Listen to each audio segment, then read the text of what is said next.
Bonjour et bienvenue dans cette dernière vidéo concernant le débat sur la transition énergétique. Donc débat auquel j'ai participé le 5 juin dans le pays de Beauce à Allen. Alors, dans les 3 vidéos précédentes, on avait d'abord vu une vidéo un petit peu large sur le débat de la transition énergétique, puis on s'était recentré dans une deuxième vidéo sur la transition énergétique dans l'habitat à travers l'exemple de mon projet de maison passive. Dans la 3e vidéo, on avait vu un peu les éléments techniques de la maison passive, et dans cette vidéo, maintenant, on va voir tout ce qui est la partie financière, puisque c'est aussi le nerf de la guerre de la transition énergétique, comment on va pouvoir financer ça. Donc là, toute la question, une maison passive, est-ce que c'est cher? Donc voilà, prix moyen de la construction d'une maison basique à RT 2005, donc maison construite après 2005, donc 1250 € le mètre carré. Alors c'est des prix qui peuvent varier d'une maison à l'autre, d'une région à l'autre, etc. On parle de prix globalement moyen. Pour une construction de maison performante RT 2012, donc qui est du BBC ancienne mouture, on arrive vers 1600 € le mètre carré, donc qui fait 30% de plus. Et puis pour une construction de maison passive, on arrive vers 1800 € le mètre carré. Alors ça, c'est quand on est bien optimisé, on peut peut-être monter un peu plus aussi, mais bon voilà, c'est à peu près les ordres de grandeur de prix. Donc c'est cher, plus 45% à la construction. Mais il va falloir faire une petite simulation qui s'impose. Donc une maison de 100 mètres carrés, un ménage qui peut mettre 1000 € par mois pour se loger et se chauffer, voilà, typiquement un ménage moyen en France, une inflation de l'énergie à 4%. Donc on pourrait débattre de choix, puisque on s'est rendu compte que régulièrement la commission de régulation de l'énergie demande plus que ça, et l'augmentation du pétrole est aussi bien supérieure à 4%. Donc bon, on pourrait débattre de ce choix là. À mon avis, l'inflation de l'énergie sera supérieure à l'inflation classique qui est autour de 2%. Elle sera même peut-être supérieure à 4%, mais prenons cet ordre de grandeur là de base.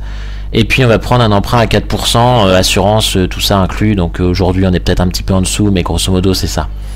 Donc on va prendre 3 cas. Une maison RT 2005. On ne peut plus aujourd'hui construire une maison RT 2005 puisqu'il faut respecter la norme RT 2012, mais ça va servir de base. Une construction de maison RT 2012 et une construction d'une maison passive. Donc on regarde le coût cumulé, donc l'achat, le prêt et la consommation. Donc pour une maison RT 2005, donc on va acheter la maison grosso modo 125 000 €. Le prêt, alors j'avais fait un prêt avec 50 000 € d'apport, hein. Après bon, ça dépend de chacun. Donc le prêt, donc c'est le coût du prêt, c'est les intérêts, l'assurance, tout ça, hein. Donc un prêt relativement court, d'une dizaine d'années, donc un coût de prêt qui est assez faible, hein, finalement. Et le coût de l'énergie cumulé, donc le coût de chauffage, quoi. Donc on voit en rouge. Donc petit à petit on voit que le chauffage prend une grosse proportion, et au bout de 20 ans on a quand même dépensé 240 000 €. Sur 240 000 €, il y a déjà il y a 100 000 € de chauffage. On voit que ça peut devenir très important. Alors en plus on pourrait discuter de l'horizon, puisque une maison ça dure plus de 20 ans. Aujourd'hui, en 2013, on n'est pas du tout en train de détruire les maisons construites en 1993. Donc on pourrait même s'amuser à pousser le schéma beaucoup plus loin. Bon, on va rester sur 20 ans pour l'instant, mais donc voilà. Alors, maintenant on passe sur une maison RT 2012. Vu qu'une maison RT 2012, la même maison va coûter ce coup-ci 160 000 €. Donc 160 000 €, ça va poser un prêt un peu plus conséquent, donc qui va lui durer une douzaine d'années. Alors, ce qui fait qu'on peut aussi rembourser un peu plus dans le prêt, hein. Si on choisit de mettre 1000 € pour le chauffage et pour le prêt, si on n'a plus beaucoup de coûts de chauffage, on peut rembourser aussi plus vite le prêt. Mais bon, le prêt a un coût qui est supérieur, ce qui fait que, au bout du compte, maison plus prêt, on arrive vers 180 000 €. Mais, chose qu'on peut remarquer, le coût de l'énergie cumulé, lui, est nettement inférieur. Et ce qui fait que, au bout du compte, on a dépensé peut-être 220 000 € là, à peu près. mais il n'y a que 20 000 euros de chauffage d'énergie à comparer aux 100 000 euros qu'il y avait tout à l'heure. Donc on a divisé par 5 la facture d'énergie, ce qui fait qu'on arrive en dessous. Alors pour une maison passive, c'est un peu plus compliqué parce que le coût de l'énergie là il devient totalement négligeable, hein, il doit être de l'ordre de 5 à 10 000 euros au bout de 20 ans.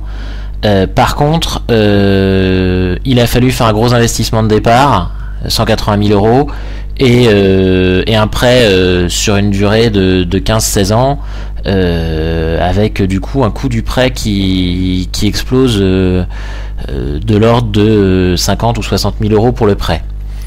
Donc si on fait un comparatif de tout ça, on voit donc la maison RT 2005, c'est pas cher au début, et puis ça devient de plus en plus cher. Et puis la courbe s'inverse là au bout de 14 ans. Par rapport à la maison RT 2012, qui elle devient la plus économe. Donc sur 20 ans, vaut mieux avoir une maison RT 2012 qu'une maison passive, puisque la maison passive sur 20 ans, elle n'a pas remboursé son différentiel de prix. Alors 20 ans, on va dire que ça peut être long, que du coup ça vaut pas le coup.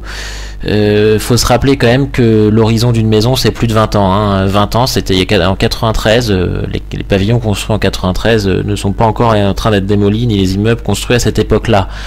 Donc en passant sur 40 ans, on constaterait que nettement il est nettement plus intéressant de construire basse consommation, voire passif. Alors ça en plus, c'est en tenant compte du financement à crédit, hein, donc c'est ce qui désavantage l'investissement au départ, mais bon ça fait partie du jeu, et c'est en tenant compte d'une inflation à 4% sur l'énergie, donc si c'est 7%, alors là les deux courbes divergent complètement, hein. Alors pour l'ancien, parce que c'est bien joli, mais on construit 200 à 500 000 logements neufs par an, donc c'est un vaste débat de combien on doit construire de logements par an, c'est politique, mais voilà, 200 à 500 000 logements neufs par an. Construction existante, un peu plus de 30 000 logements. Donc l'enjeu, il ne se trouve pas tant sur les constructions neuves que sur l'existant. Les constructions neuves, on s'aperçoit que c'est facile, c'est rentable, il n'y a aucune difficulté technique, mais au rythme des logements qu'on construit, en plus on les construit pour l'augmentation de la population, on ne remplace pas l'existant, on va pas faire grand chose sur l'économie d'énergie globale du pays. Alors est-ce qu'il est possible d'appliquer les procédés précités à l'existant? C'est pas possible complètement. Tout simplement parce que la structure de la maison est déjà faite, on peut pas isoler tout et n'importe quoi par l'extérieur, on a des contraintes architecturales, des contraintes techniques, etc. Mais du BBC partout, ça semble dur à atteindre, mais on peut se dire qu'il est possible de diviser par 4 ou 5 la consommation des logements anciens. C'est un vœu pieux et difficile à atteindre, mais c'est tout à fait possible. Notamment sur les plus anciens qui sont pas du tout isolés, où là il y a beaucoup à faire. Donc les priorités, toujours isolation, étanchéité à l'air, ventilation.